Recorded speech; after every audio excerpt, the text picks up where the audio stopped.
Hi, welcome to the Antioch Santa Barbara Writing Center tutorial on Google Slides, how to share and present your Google slideshow. We're going to cover how to find your saved slides, how to present, how to share, and how to make a copy of your entire slide presentation. So the easiest way to find your saved slides is to go ahead and go to your Gmail and then click in the slides area. This is going to take you to a screen with all of your saved slide presentations. To open the presentation you want to, just go ahead and double click on that.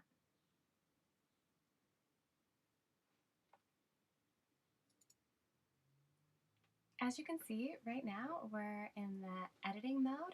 So to go to present mode, you have a couple ways to navigate there. You can click where it says present, or you can go over here where it says view, and then click present.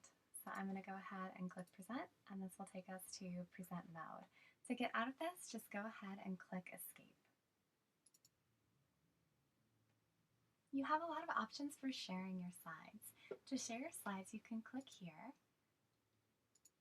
And if you want to collaborate with somebody, you can make that other person an editor, and you can both work on the slides at the same time. So in this case, I'm going to share it with Allison, the Writing Center director, and I'm going to allow her to be an editor.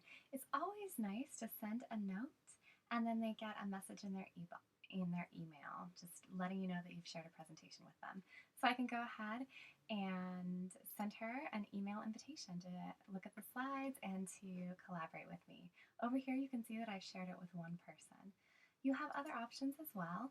You might want to just get a link and copy the link and share that with somebody if you want them just to view your slides. So maybe you're emailing an instructor, or you just want to email your slides to a classmate just for them to view. So you could copy that link and then paste it into an email.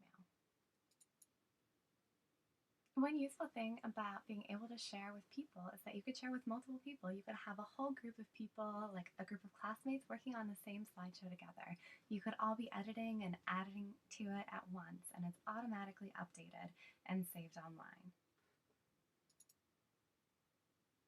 Another option that you have with Google Slides is to make a copy of your entire slide presentation. So you might want to go File and make a copy of the entire presentation. And then you can open up the new presentation, give it a new title. This is a really nice time saver if you've spent a lot of time coming up with a format and layout and colors that you like. You can just copy that layout, and then if this was a new presentation, you can just edit that text for a new class, for a new assignment. So that's really convenient as well. Thanks for watching this tutorial. We have some other video tutorials available too, giving an overview, how to add text, formatting images, and embedding videos. We're also very happy to work with you on one-on-one appointments. We're open to all Antioch students, so shoot us an email if you'd like to set up a one-on-one appointment. Thank you.